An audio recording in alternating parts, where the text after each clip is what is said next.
The horrors of World War I devastated France.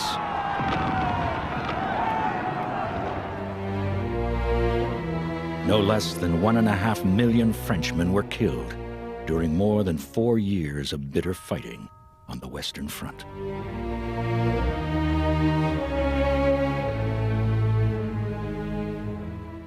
Much of northern France, where the majority of the fighting took place, was devastated.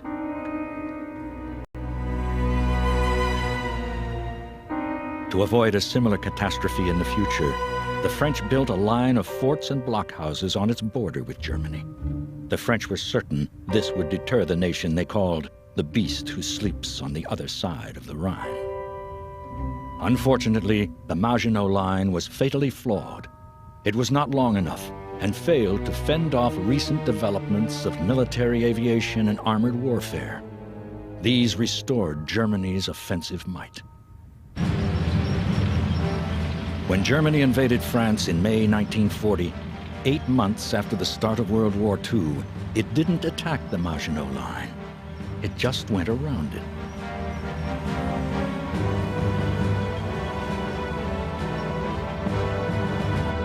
After 6 weeks of fighting, France was forced into a humiliating surrender.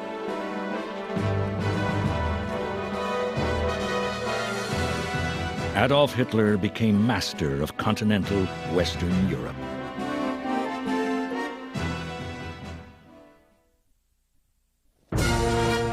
The French entered World War I in 1914 convinced that an offense was the best form of defense. The country's military leaders put great faith in the bravery of their men, believing they were unstoppable. In the opening days of the war, the French launched a massive assault across their border with Germany.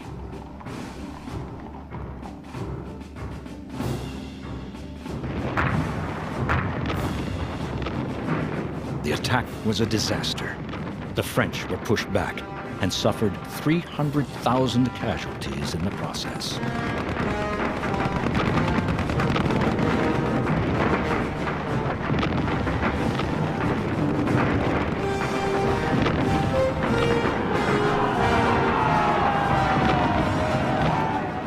French bravery was no match for modern weapons.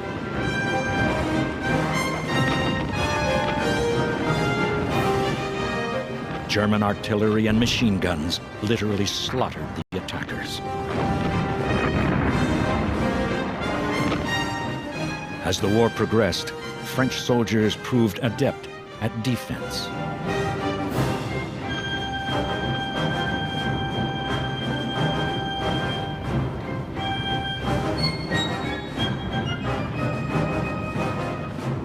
This was especially true during the Battle of Verdun, which raged for much of 1916.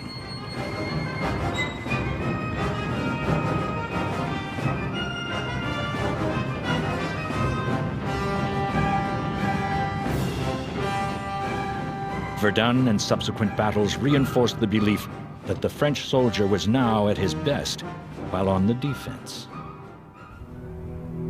Even so, numerous war cemeteries in northern France stand as testament to the enormous cost in fatalities.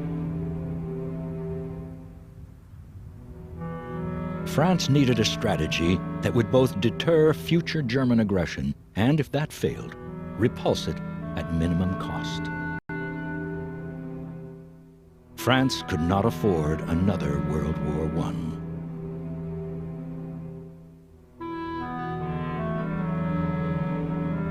Consequently, at the peace conference which followed the end of the war, France demanded that harsh terms be imposed on Germany so it could not threaten again.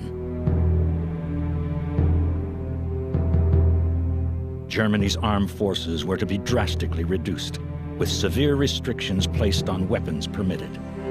Germany was also forced to pay crippling reparations for the damage it had done to France. But even as France began to enjoy peace once more, her military leaders were proposing something more was needed to deter future German aggression. The French strategy was based on a massive defensive barrier. It would lead to disaster. After World War I, the French decided their future security lay in the construction of modern fortifications. But there was a debate about the form they should take.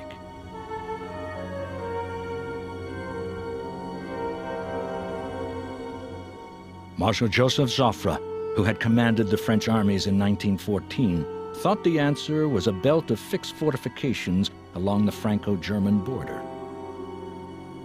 He was opposed by Henri Pétain, hero of the Battle of Verdun, who wanted lighter defenses in depth, supported by a mobile reserve. Pétain was inspired by the Hindenburg Line, which Germany constructed in the rear of its front line during the winter of 1916. The following spring, Germany preempted an Allied attack by withdrawing to it. Eventually, French authorities compromised. They would build a defensive line along the border with Germany to act as a shield while its forces mobilized. But the French High Command largely ignored the fact that weapons developed during World War I threatened to restore the power of the attack. One was the tank. The other was air power, which could fly over fixed defenses and attack targets beyond.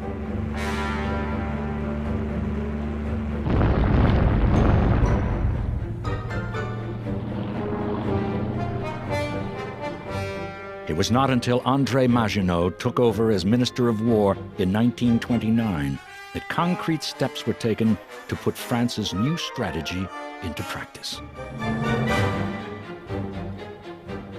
Maginot had fought at Verdun and had been badly wounded. He became convinced that strong border defenses alone could withstand a German invasion.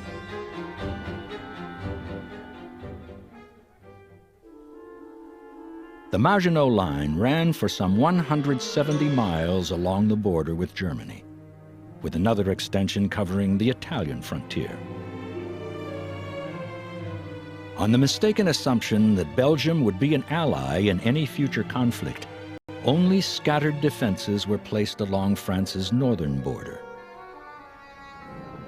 When it was finished, the Maginot Line bristled with 50 large, well-armed forts, each within cannon range of each other.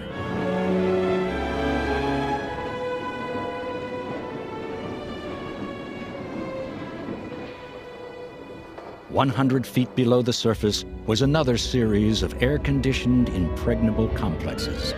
Connected by railway, these contained accommodations for troops, hospitals, and stores.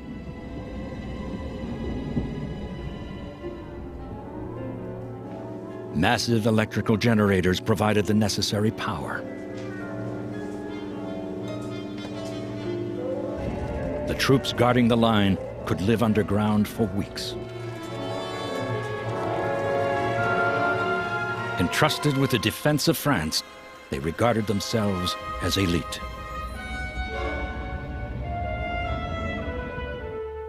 But the cost of the line was huge.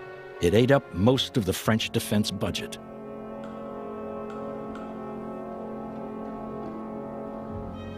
Maginot was eager for the line to be finished by 1935. He knew that because of French losses in World War I, the birth rate had fallen dramatically. Fewer young Frenchmen were eligible for military service, seriously weakening the army. As the massive building program continued, pressures on the defense budget increased. It was almost bankrupted. Furthermore, André Maginot, its creator, did not live long enough to see the fatal flaw in his creation. He died of typhoid in January 1932. He was mourned by a public convinced that Maginot had secured France's future.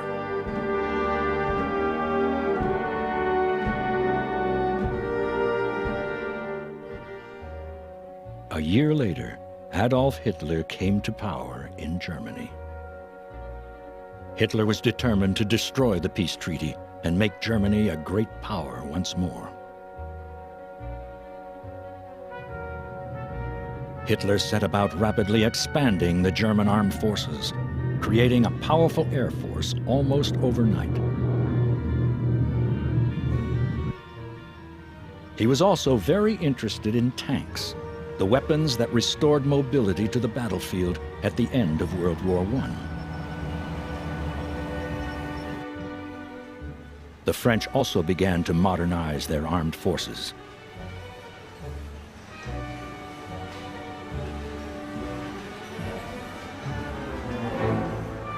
This included building tanks.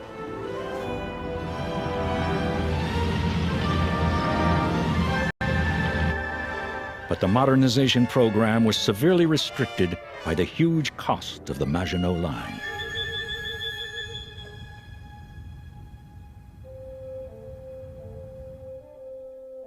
Colonel Charles de Gaulle, who commanded a tank regiment, believed the line alone could not defend France. Noting the military developments in Germany, de Gaulle proposed the formation of a large armored force designed to counterattack any enemy incursions. The authorities refused to listen. Nothing, they declared, could penetrate the Maginot Line.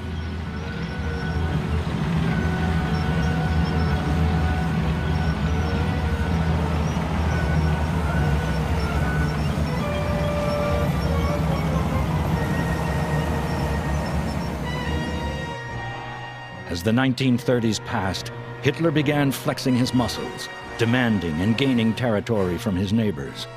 Another war in Europe became likely. Yet the French refused to give up their belief that the Maginot Line was impregnable. This folly would soon be revealed. On September 1st, 1939, Hitler unleashed his forces against Poland. The world began to see a new type of warfare, blitzkrieg, or lightning war. Fast-moving German mobile columns, supported by air power, quickly penetrated Polish defenses.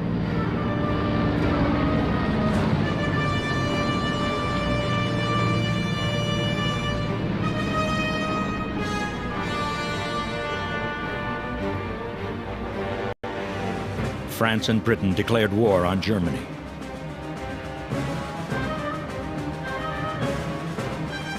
The French, to take pressure off the Poles, advanced into the German Saarland.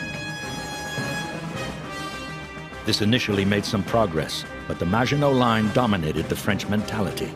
The French refused to advance beyond the range of its guns. The effect on Germany was minimal.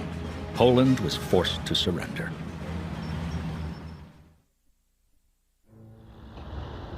Belgium had declared its neutrality at the outbreak of the war. But the Maginot strategy had relied on France's northern neighbor being an ally. The weakness of the defenses along their mutual border was now exposed. Steps were taken to extend the Maginot Line, but it was too little, too late. Hitler had already made up his mind to ignore Belgian neutrality, just as the Kaiser had done in 1914. He knew that by doing this, he could outflank the Maginot Line and render it superfluous.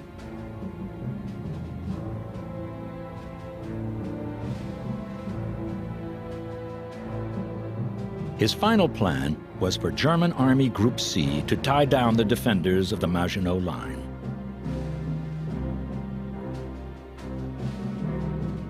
In the north, Army Group B would overrun the Netherlands and northern Belgium. Army Group A, with most of the panzers, would thrust through southern Belgium and split the Allied armies in two. The German invasion of the West began on May 10, 1940. Within 3 days, Army Group A's panzer spearheads reached the River Meuse, the one natural barrier to attacks from southern Belgium. The panzers then crossed it.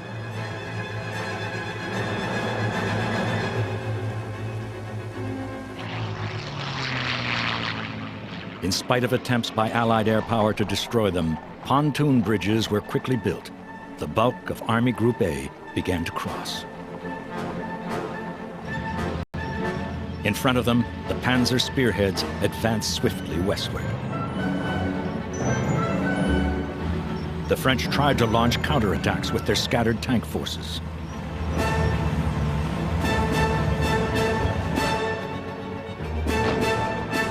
They were no match for the highly trained panzer arm.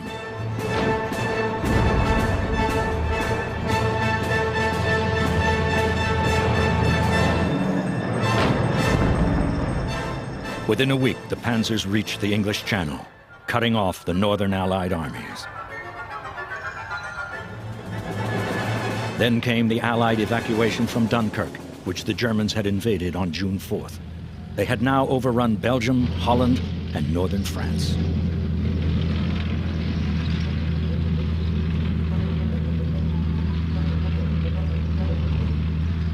The Maginot Line and its defenders were powerless to stop them.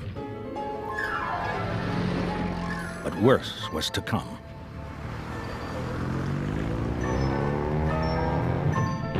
On June 5th, the Germans began the second phase of their offensive.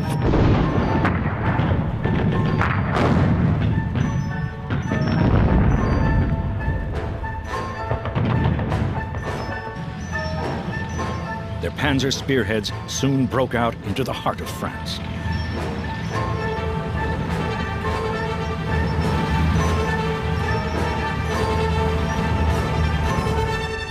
Large numbers of shocked and demoralized French troops gave up the fight.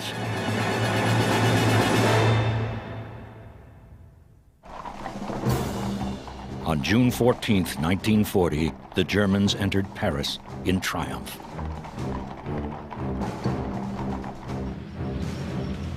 The panzers were now threatening the rear of the Maginot Line.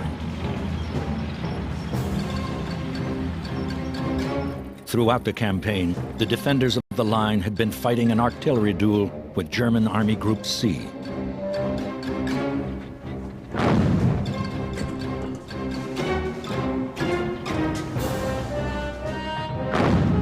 The fortifications were strong.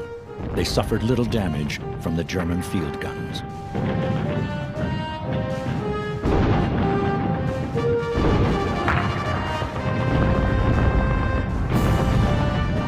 The Germans soon brought up heavy artillery to subdue the line. Some of the ramparts were eventually put out of action. The troops within them fought on, even though they knew France was collapsing. Eventually, they had no option but to surrender, although some of the forts held out until after the armistice had been signed with the Germans. Most had to be told to stop fighting by a representative of the vanquished French government.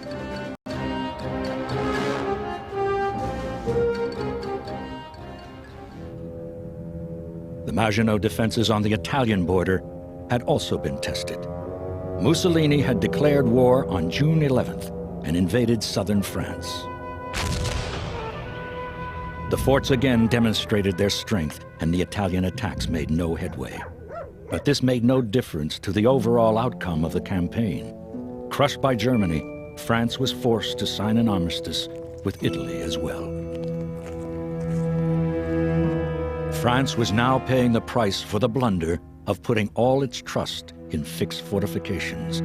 In particular, the mistaken assumption of Belgian neutrality meant that the Maginot Line could be easily outflanked.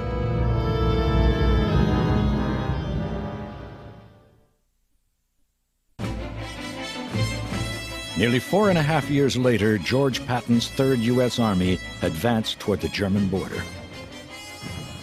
His troops came up against part of the Maginot Line, which the Germans were now using in their defenses.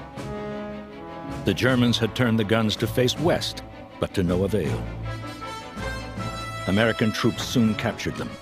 In a final irony, they turned the guns east once more and opened fire on Germany. It was the last time the Maginot guns were fired in battle.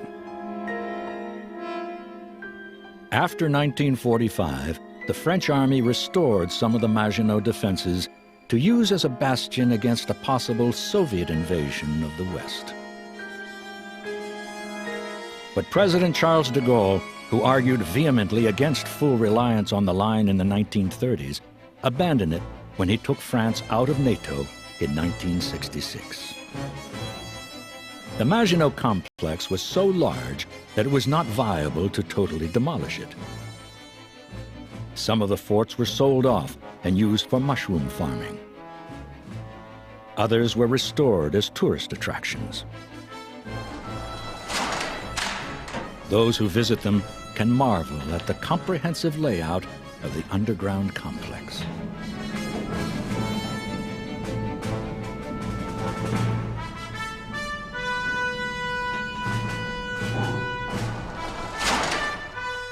But there is no disguising the fact that the concept of the Maginot Line was one of the greatest blunders in military history.